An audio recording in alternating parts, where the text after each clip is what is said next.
You recently met with families of hostages still being held in Gaza. More than 100 hostages are believed to still be alive, including 6 Americans. A lot of the hostage families with whom I've spoken are pretty critical of the Netanyahu government. They say they don't think Netanyahu is doing enough to get their loved ones out, that he's prioritized military operations instead of getting the hostages back safely. Is that what they told you?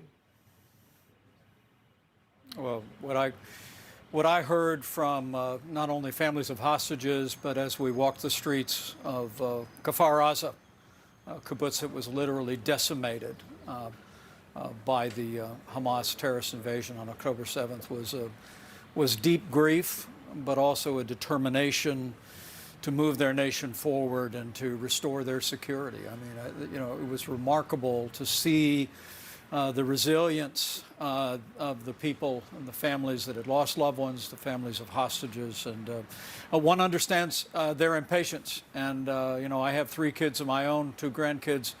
I can't even imagine the level of grief that they're experiencing and the struggle. But I must tell you that I have never spent 3 days on the road in any capacity, whether it was as vice president or as a member of Congress, where I have felt greater heartbreak and greater inspiration in combination. When we went to the south and we visited the kibbutz where the Hamas terrorists literally slaughtered families in a merciless and horrific way, I just never thought I'd see the aftermath of war like that, and literally an unspeakable evil. But to see the resilience of the people of Israel, to be among the troops along the northern border with Lebanon left me deeply inspired, but more convinced than ever that the United States of America must, in this moment, stand clearly shoulder to shoulder with Israel until they hunt down and destroy the threat of Hamas once and for all. So you have said that Israel has the right to respond to those horrific attacks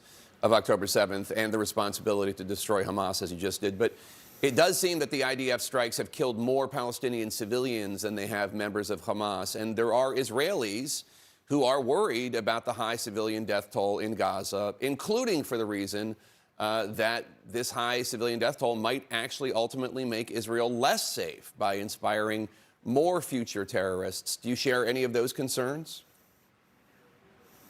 Well, first, Jake, look, I grieve the loss of innocent civilian lives. But one of the things I learned as we visited Sderot, where the terrorists literally took over the police station and murdered people in the streets, is that this was not simply a terrorist attack, but I believe it was a terrorist invasion. I mean, what I learned in our briefings in the South was that that fence line separating Israel from Gaza was breached in more than 90 different places simultaneously, paving the way for some 3,000 terrorists, heavily armed, to move into Israel. And in fact, the briefings I received pointed out that actually the terrorists had sufficient armaments and supplies to literally march all the way here to Tel Aviv, all the way to Jerusalem, but for the heroic efforts of police, IDF forces, and frankly, courageous citizens, they were stopped from doing that. So I really believe that what Israel is doing in Gaza today is absolutely essential. It is a response to an invasion that was launched with the intention of beginning the process of destroying the Jewish state of Israel. And I really do believe that this is a moment where America needs to speak with one voice, that we will stand with Israel today and tomorrow and every day until they have won outright this fight and eliminated the threat of Hamas. We learned late Friday night that the Secretary of Defense, Lloyd Austin, spent multiple days this past week in the hospital, including time in the intensive care unit, for a medical issue that is still undisclosed. He did this without the public, without Congress, without the National Security Council, or even President Biden being informed for several days. The Defense Secretary temporarily assumed the Deputy Defense Secretary temporarily assumed some of the responsibilities while she was on vacation in Puerto Rico. As a former Vice President, you have unique insight as to what this actually means for a Secretary of Defense to be unavailable and to not be transparent with his boss about his health. What does it mean? Well, first, I wish I wish the Secretary of Defense well, and pleased he's making a full recovery. But the handling of this by the Secretary of Defense is totally unacceptable. And I believe the American people have a right to know about his medical condition, about the reasons for it, and he has a right to know who was informed of his incapacity. And I mean, but to think that at a time when we have allies at war in Eastern Europe and here in Israel, that the leader of America's military at the Pentagon would be out of commission for a number of days, and the President of the United States didn't know about it. I think it was a dereliction of duty, and the Secretary and the administration, frankly, need to step forward and give the American people the facts. Yeah, we still don't even know what he was hospitalized for. Yesterday marked the 3rd anniversary of the January 6th attack on the Capitol.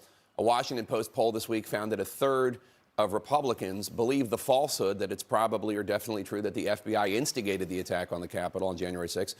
President Trump was spreading that lie just this weekend, falsely claiming the FBI was, quote, leading the charge on January 6th. It's not true.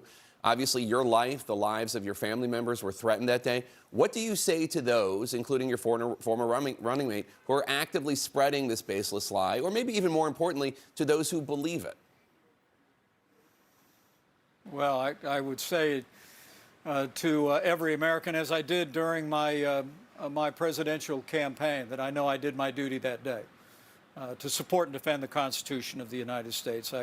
I kept my oath, and they also simply need to look to the facts that the Capitol Hill police endured great hardship and great harm. I think over 120 officers were injured. I saw many of them moving through the garage where I was spirited on the same day. And you know, the truth is that that this was a riot that should never have happened.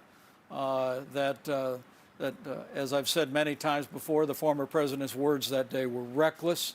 I believe his history will judge his role in that. But at the end of the day, where I live every day, and frankly, the words of encouragement that I receive on a regular basis is I know by God's grace we did our duty that day 3 years ago. But I will tell you, Jake, that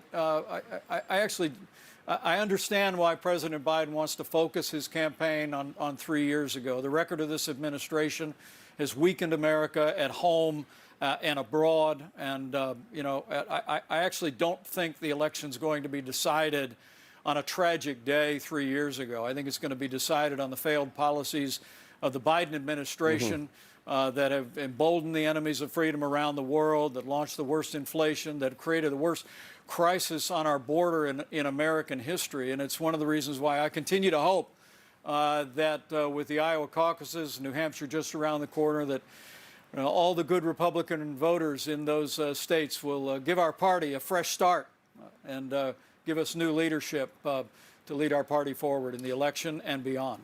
Is there somebody other than Donald Trump that you want the voters of Iowa to get behind? Is there somebody you prefer, whether it's Governor DeSantis or Ambassador Haley? You are somebody whose endorsement could actually make a difference with any wavering Republicans who want a fresh start, as you note. Well, I've been speaking to several of my old competitors. I think very highly of Nikki Haley, of Ron DeSantis, and frankly, Chris Christie's been a friend for many years. And I don't put a lot of stock in endorsements. I'm not sure whether I'm going to weigh in or if and when I will. But, you know, I ran for president because I think different times call for different leadership, Jake. And I'm hoping that the good people of Iowa that I got to know so well in my campaign, the good people of New Hampshire and South Carolina, will look at this moment and recognize that elections are about the future. And we need new leadership in the Republican Party. We certainly need new leadership in the White House to move us forward. And if I see an opportunity to have an impact on achieving that, I'll certainly do it, and I'll keep you posted. It's not just President Biden who's focusing on January 6th, of course. You have Donald Trump still talking about it. Do you want to just take this opportunity to clear up this lie that the FBI was leading the charge on January 6th? It's obviously not true. I'm sure you know it's not true. Do you want to make that clear to the voters?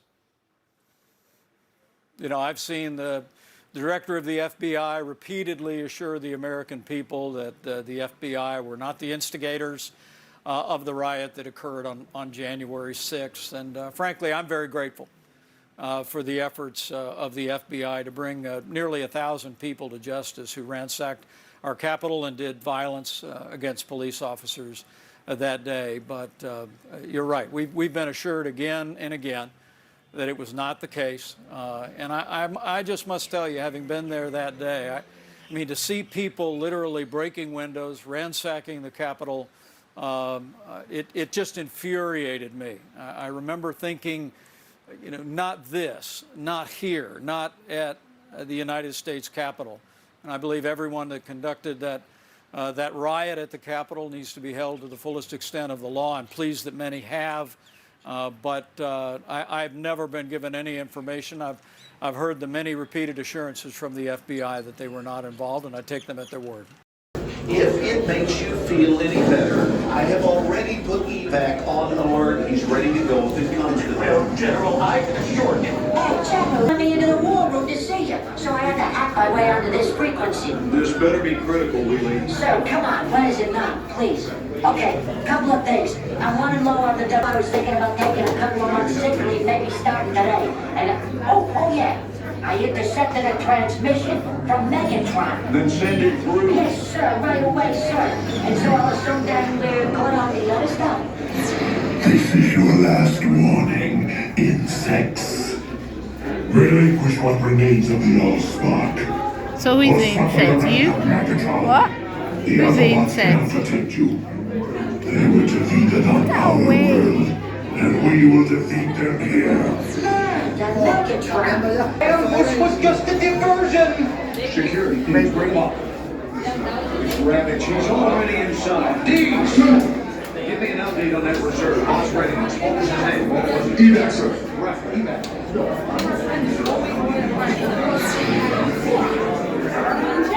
She's right in front.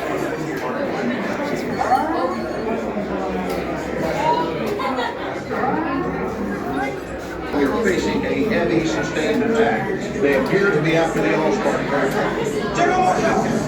General! We need to evac immediately.